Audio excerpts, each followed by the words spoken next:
सुनाई दे दिखाई दे, बस तू ही तू मुझे। मैं भी बैंक से अभी आया हूँ लंच करने के लिए। अच्छा हुआ तुम भी आ गई, इकट्ठे खाना खा लेंगे। तालिया, सलमा के लिए भी खाना लाना। नहीं भाई साहब, खाना नहीं खाएंगे हम। इस वक्त आप घर पे होते हैं तभी आए हैं, सोचा आपसे कुछ बातें हो जाएं। अच्छा, बहुत अच्छा किया तुमने। जाहिर अर्श को नावल दे आए थे ना बेटा, और वो उसकी माँ ने जो गाजर का हलवा दिया था वो भी पहुंचा दिया था ना? जी बाबा, दे आए। मैं भी अजीब बात कर रहा हूं भाई, जाहिर है कोई तुम रास्ते में खा तो नहीं गए होगे, दे दिया होगा ना अर्श को। अच्छा ये तो बताओ कि अर्श की यूनिवर्सिटी कैसी लगी तुम्हें? देखी नहीं, मौका नहीं मिला। मौका नहीं मिला मतलब? अरे आप दोनों यूं एक दूसरे को क्यों देख रहे हो, क्या बात है? जी मामू, बात तो करनी है। वो दरअसल। तो कहो ना बेटा। जी मामू, वो असल में। अब बताओगे भी?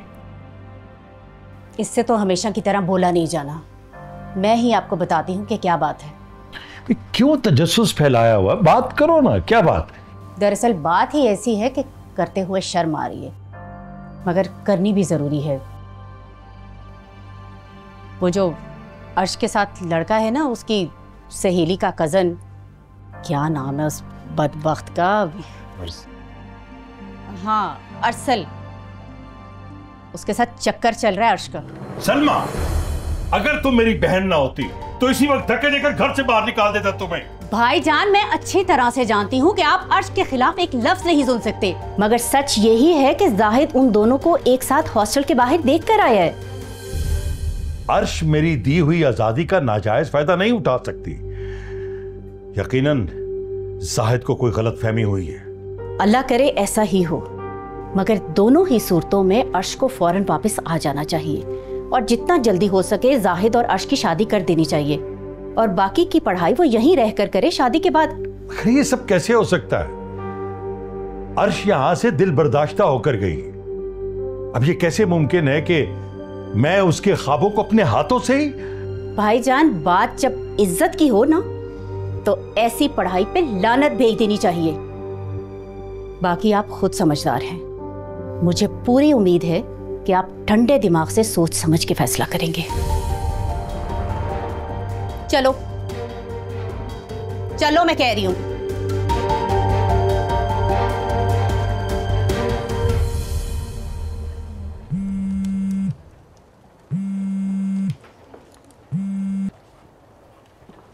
हेलो, अस्सलाम वालेकुम बाबा। वालेकुम अस्सलाम। कैसे हैं आप? अम्मी कैसी हैं? ठीक। बेटा तुम घर आ जाओ। घर? क्यों, जाहिद ने कुछ कहा है आपसे बाबा? उसने जो कहा है मुझे उसकी परवाह नहीं, वो सब मुझे तुमसे सुनना है। अच्छा ठीक है, मैं वीकेंड पे आती हूँ बाबा। वीकेंड पे नहीं बेटा, मुमकिन हो तो आज, वरना कल तुम्हें यहां घर होना चाहिए।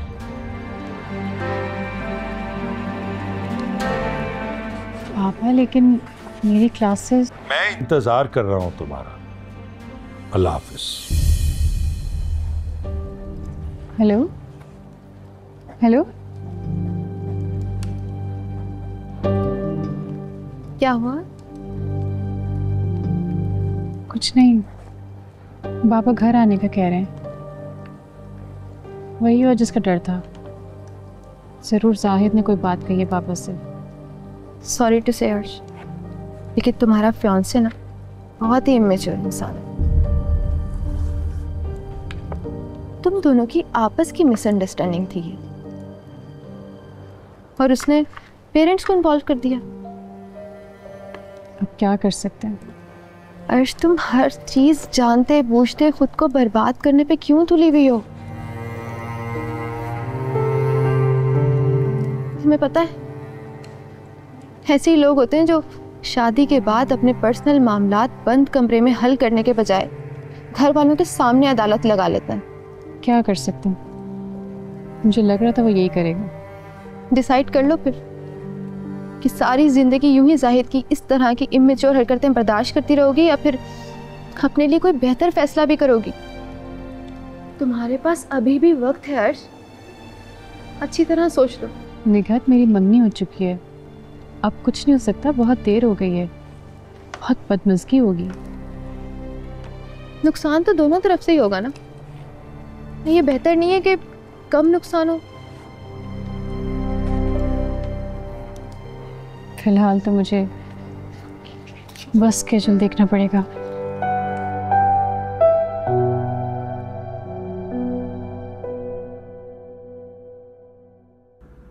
मॉम, आप यहाँ हैं? मैं पूरे घर में ढूंढ रही थी आपको। खैर मैंने बताना ये था कि अरसल भाई और रूपा आया के लिए जो गिफ्ट्स हम लेके आए थे वो मैंने पैक कर दिए हैं,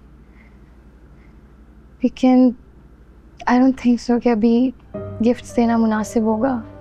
जाहिर है अभी मुनासिब नहीं होगा, मुझे अंदाज़ा नहीं था कि आते ही ये खबर मुझे सुननी पड़ेगी कि जहादात अब इस दुनिया में नहीं रहा।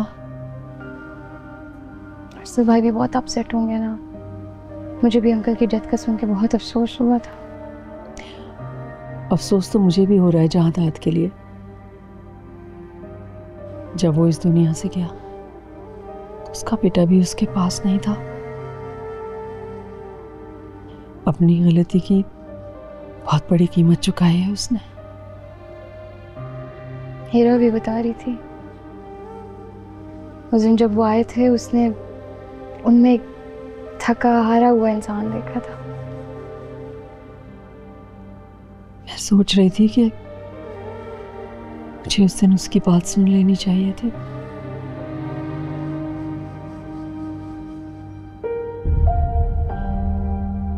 मुझे खुद पर हैरत हो रही है, जिस शख्स से मेरा कोई ताल्लुक ही नहीं था नफरत के सिवा, उसकी मौत का सुनकर मुझे इतनी तकलीफ हो रही है। मौत एक चीज ही ऐसी है वो,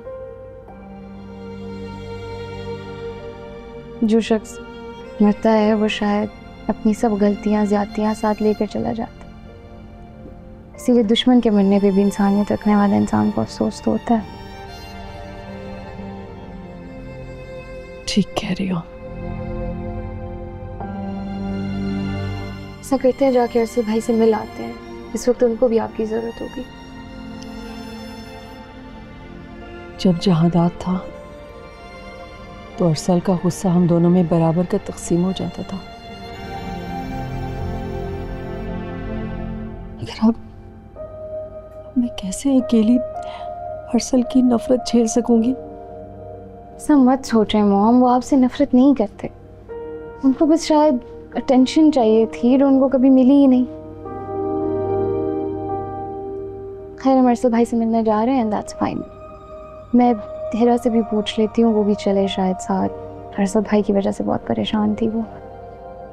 हाँ मगर तुम्हारे डैड से पूछना पड़ेगा ना। डैड को मैं संभाल लूंगी, और वैसे भी मुझे नहीं लगता कि अपने बेटे से मिलने के लिए आपको किसी की इजाज़त की जरूरत। हाँ रेडी हूँ,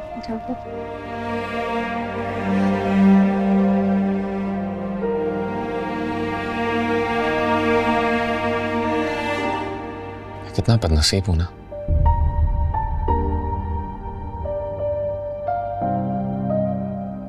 जिंदगी कभी मेरे लिए इतनी आसान नहीं थी।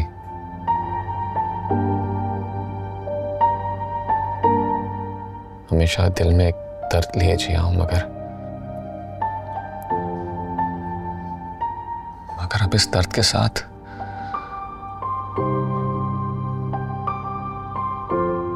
एक नदामत का बोझ भी शामिल हो गया जो उठाया नहीं जा रहा है मुझसे।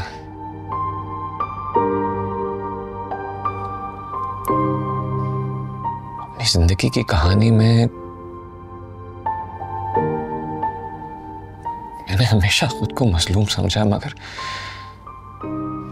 अब एकदम से लगता है कि मुझसे बड़ा कोई जालिम ही नहीं।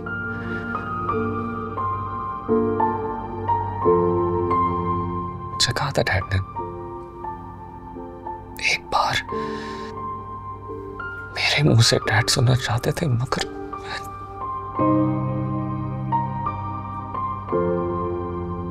खुद को संभालो अर्सुल बाबा।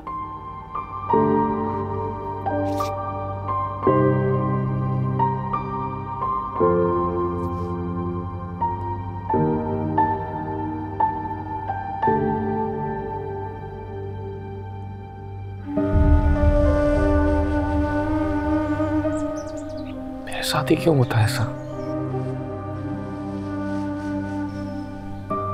बताइए।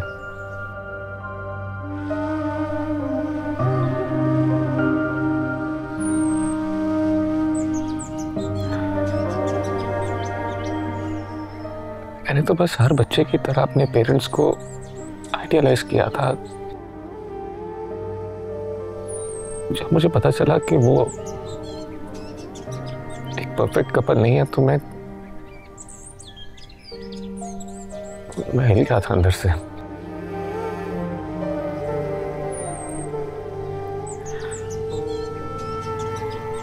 जब मुझे एहसास हुआ कि जिस माँ जिस बाप को मैं कामिल समझता था, उनमें तो 100 ऐब है। तो इतने कमजोर हैं कि एक छोटे बच्चे के सामने भी खुद को लड़ने से रोक नहीं सकते।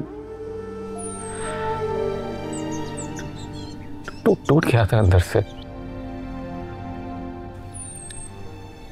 ऐसा टूटा कि आज तक खुद को समेट नहीं पाया मैं।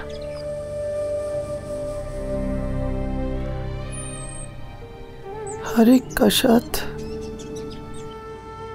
कछु ना कछु होता ही चाहे। हर मनुष्य का लाइफ का अपना स्टोरी है। अभी हमें देख लो, तुम्हारे सामने है। अभी मानता है कि तुम्हारा लाइफ का ये मोड़ बहुत तकलीफ दे है, लेकिन बाबा हर मुश्किल का बाद आसानी जरूर आता है।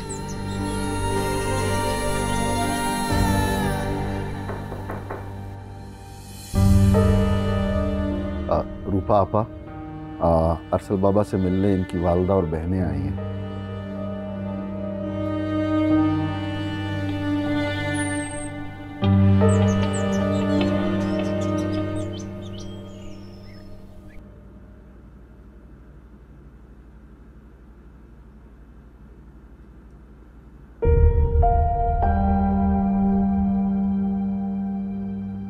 Are you okay?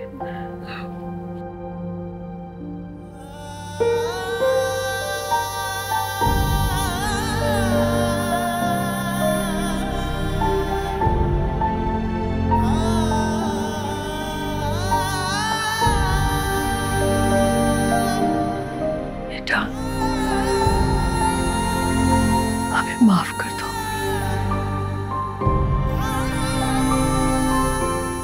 हम तुम्हें वो मोहब्बत और तवज्जो नहीं दे सके जो हर बच्चे का हक होती है। मैंने भी कहाँ कोई कसर छोड़ी थी? आप दोनों को सजा देने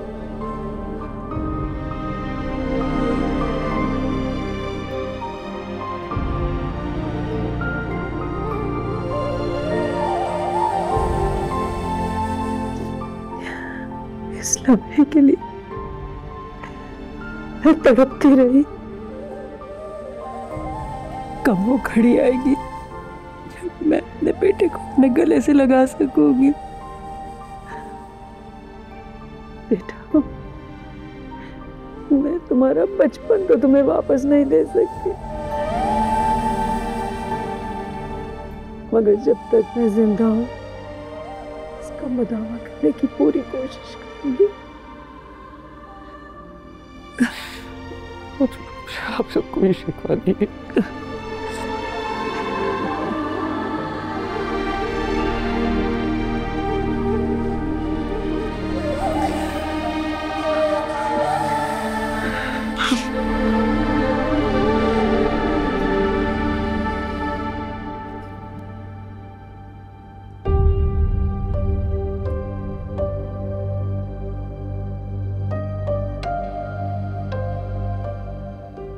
तुम्हें अंदाजा तो होगा कि मैंने तुम्हें यहां अचानक क्यों बुलाया। उम्मीद करता हूं कि तुम इस सवाल को शक नहीं समझोगी। मुझे तुम पर उतना यकीन है जितना खुद पर। और बाबा, मैंने भी आपके एतबार या एतमाद को कभी ठेस नहीं पहुंचाई है, और ना ही आइंदा ऐसे होगा। एक बात याद रखना बेटा, मैं उन वालिदैन में से नहीं हूं जो अपने सामने बेटियों के झुके सरों को अपनी गर्दन का सरिया समझते हैं। सर उठाकर मेरी आंखों में देखकर मेरी बात का जवाब दो। जाहिद ने जो कहा, क्या वो सच है? जी, जाहिद ने जो देखा वो सच है, मगर जो समझा वो गलत है। आखिर वो लड़का वहां कर क्या रहा था? उसे वहां देख के कोई भी यही समझेगा जो जाहिद समझ रहा था। तुम रिवायती मां मत बनो। अर्श को अपनी बात तो पूरी करने दो। कहो बेटा। बाबा, मैं मानती हूँ कि अरसल उस वक्त वहां आया था, मगर मेरा उससे कोई ताल्लुक नहीं है। अरे तो यही पूछ रही हूँ ना, वो कर क्या रहा था वहां? मैं बात कर रहा हूं तो तुम थोड़ी देर के लिए चुप हो जाओ। बाबा, वो मेरी बुक पे मेरा ऑटोग्राफ लेने आया था। तुम्हारा ऑटोग्राफ लेने के लिए वो यहां से एबटाबाद पहुंच गया। उसे ये कैसे मालूम हुआ कि तुम किस हॉस्टल में हो? हाँ?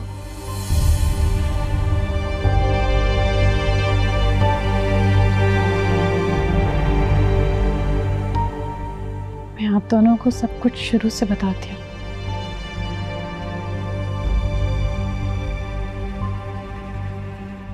हुआ कुछ यूं कि मैं कोई कमजोर लड़की नहीं हूँ जो बेबस हो जाऊंगी। क्या बकवास है ये? दरवाजा खोलो। मैंने कहा दरवाजा खोलो। मेरी बात सुन। मैं हूं ना। मैंने कहा छोड़ो मेरा हाथ। मैं हूं ना हर्ष। क्या बदतमीजी है ये?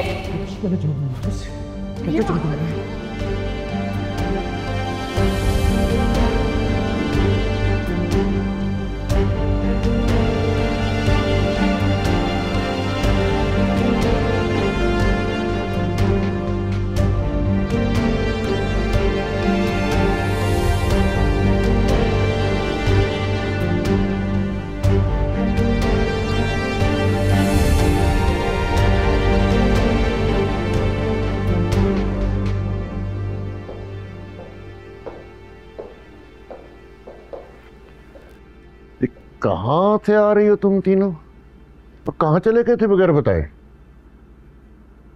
हम अरसल भाई से मिलने गए थे, इस वक्त उनको जरूरत थी हमारी।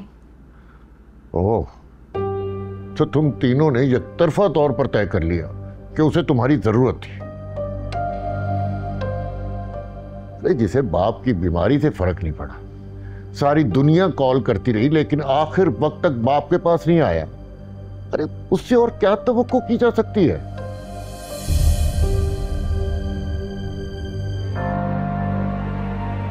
किस बात की बेचैनी है? अब बात कर ली है तो हौसला भी रखो।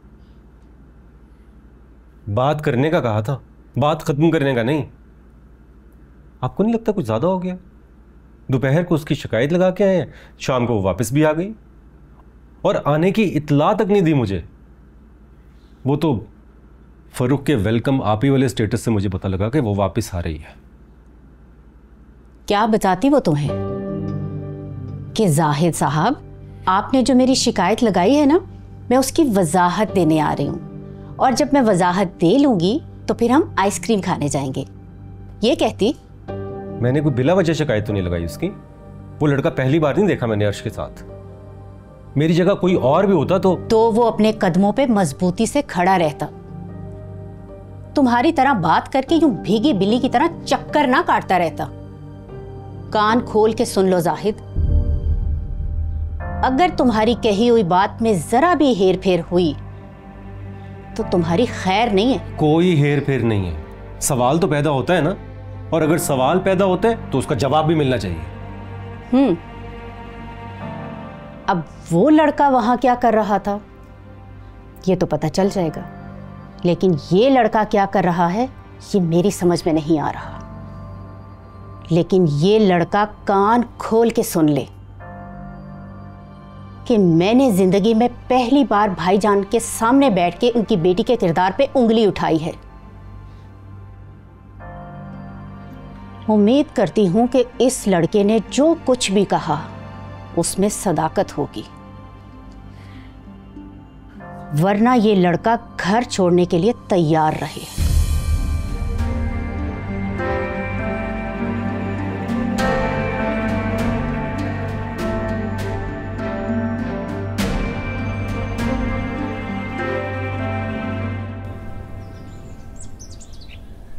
अच्छा, तो इसीलिए तुम घर जल्दी वापस आ गई। वैसे मैंने फारूक का स्टेटस देखा था तो सोचा कि तुमसे आके मिल लो, और कहीं ना कहीं फिक्र भी थी कि अल्लाह करे सब ठीक हो। अच्छा है क्या आ गई? अंकल को यकीन हुआ तुम्हारी बात पर? यकीन तो ऑब्वियसली उन्हें मुझ पर है ही, मगर दुखी भी है कि मैंने ये बातें उनको पहले क्यों नहीं बताई। उनका शिकवा जायज़ भी है, और मैं भी शर्मिंदा तो हूँ कि मैंने उनसे बातें क्यों छुपाई। शर्मिंदा तो मैं भी बहुत हूँ तुमसे। अरसल की वजह से एक बार फिर तुम मुश्किल में पड़ गई। इसमें तुम्हारा तो कोई कसूर नहीं है। अरसल भी वैसे नहायत इमेच्योर और इडियट इंसान है। वो तो अगर अंकल की डेथ ना हुई होती मैं अच्छा खासा सुनाती उसको। अंकल की डेथ? हाँ, कुछ अर्सा पहले ही। राजू, ये तो बहुत अफसोस की बात है। अरसल तो जानता ही नहीं था कि उसके डैड। वो सब क्लियर हो गया था। उसे तो लग रहा था कि हम तुम्हारी वजह से कॉल्स कर रहे हैं। ना मेरे वॉइस नोट सुन रहा था, ना मेरे मैसेजेस देख रहा था। वो तो शुक्र है कि तुम्हारे बताने पर वापस आ गया।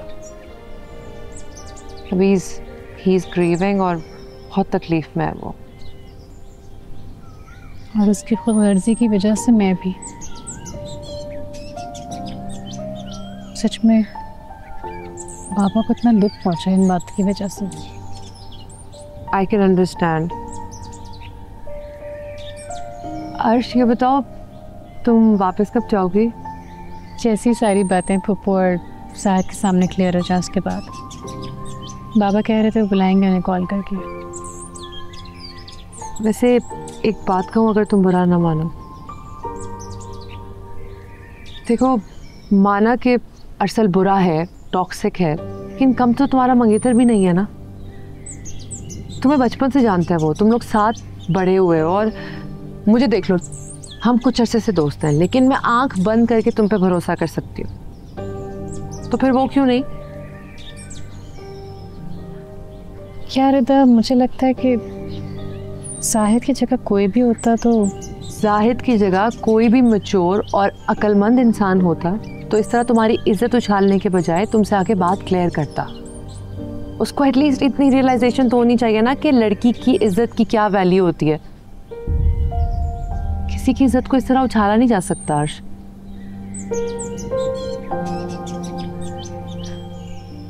बात तो तुम ठीक कह रही हो। मुत्तफिक हूँ मैं तुम्हारी बातों से। और मैं तो ये सोचती हूँ कि उसकी बातों से क्या इंप्रेशन पड़ा होगा उसकी फैमिली पे तुम्हारा। तुम्हारी फुप्पो तुम्हारी सास भी हैं और तुम्हारी नंद। लोग क्या सोचते होंगे तुम्हारे बारे में? तुमने कल को उन्हीं के साथ रहना है, उसी घर में। खैर, कोई बात नहीं। तुम बताओ क्या खाओगी? जो भी तुम खुशी खुशी बनाओगी मैं खा लूँ। चलो फिर किचन में आ जाओ।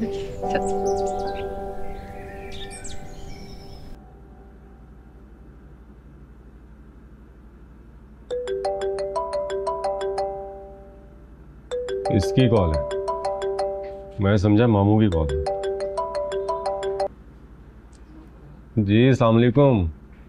वालेकुम अस्सलाम। भाई जाहिद मियाँ, बहुत बहुत मुबारक हो। किताब का पहला एडिशन तो हाथों हाथ सेल हो गया।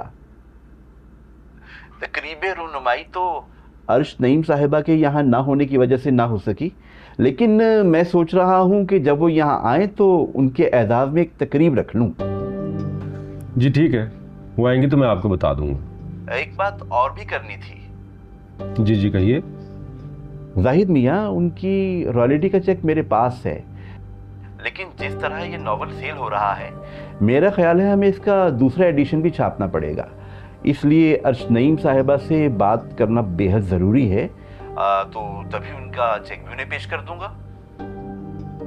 तो चेक आप मुझे दे दें, मैं उन तक पहुंचा दूंगा। भाई आपकी ईमानदारी पे कोई शक नहीं, लेकिन रकम का मामला है, इसलिए मैं चाहता हूँ जिसकी अमानत है उसको मैं खुद पहुँचाऊँ।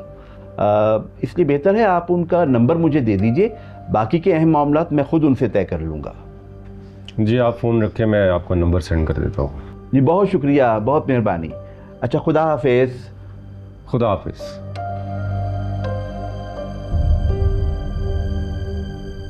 ये अर्श का नॉवल क्या हिट हो गया, पब्लिशर ने मुझे दूध में से मक्खी की तरह ही निकाल दिया। खुद मामलात हल करेंगे ये।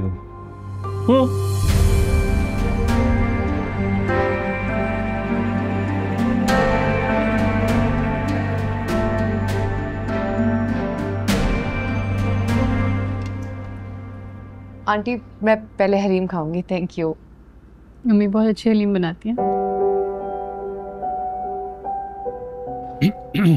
अस्सलाम बाबा। वालेकुम सलाम। बैठो बैठो बैठो, खाना। मैं आपके लिए खाना लाती। नहीं, मुझे नहीं खाना। ये रिदा कब आई? अंकल अब तो मुझे काफी देर भी हो गई।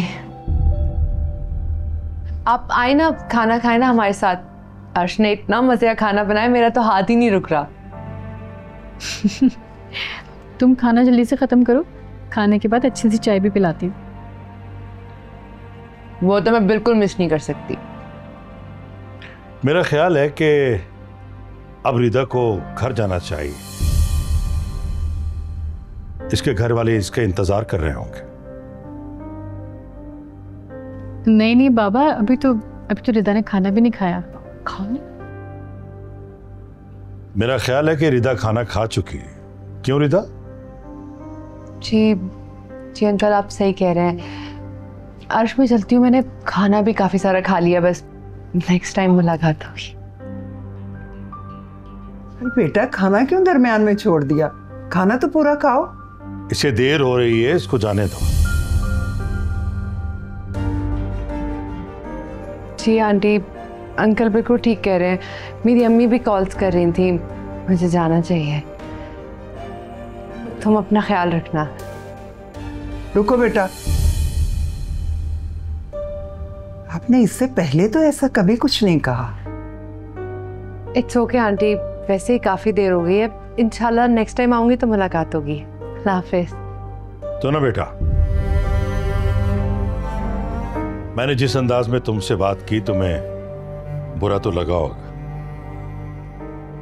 लेकिन ये सब मैंने अपनी अर्श बेटी के लिए किया। मुझे यही मुनासिब लगा, और अच्छा होगा कि तुम अर्श बेटी से कम कम मिलो, और बहुत ही अच्छा होगा कि तुम अर्श से मिलो ही ना। पापा, और अपने कजन को भी ये बात समझा देना कि अब अर्श की जिंदगी में दाखिल होने की कोशिश न करें। यही हम सब के लिए अच्छा होगा। जी बेहतर अंकल।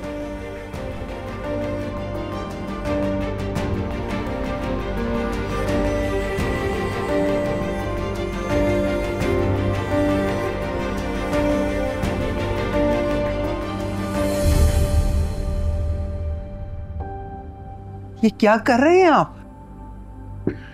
सब कुछ इतदाल में लाने की कोशिश कर। मैं अपनी अर्श बेटी के लिए आसानी पैदा करना चाहता हूं, ताकि उसे अपनी तरजीहात का इल्म हो सके, वो कोई सही फैसला कर सके। और ये सब मुझे बहुत पहले करना चाहिए था, बहुत पहले। खैर, आजकल मैं सलमा की बात पर बहुत गौर कर रहा हूं। किस बात पर? जाहिद और अर्श की शादी।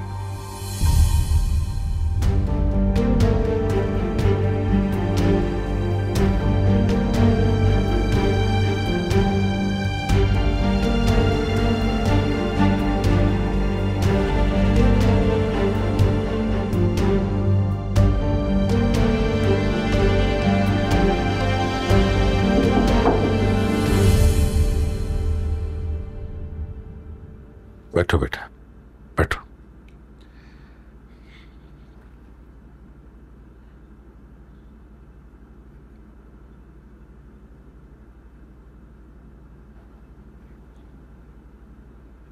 अपने बाबा से कुछ कहोगे?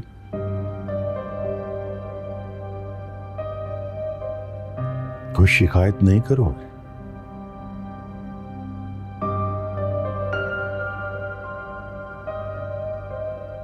कुछ नहीं कहोगी, जानता हूं। मैंने तुम्हारी मां से कह दिया सलमा और जाहिद को फोन करके घर बुला ले, ताकि कोई शक व शुबहात बाकी न रहे। ये अच्छी बात है।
सुनाई दे, दिखाई दे, बस तू ही तू मुझे।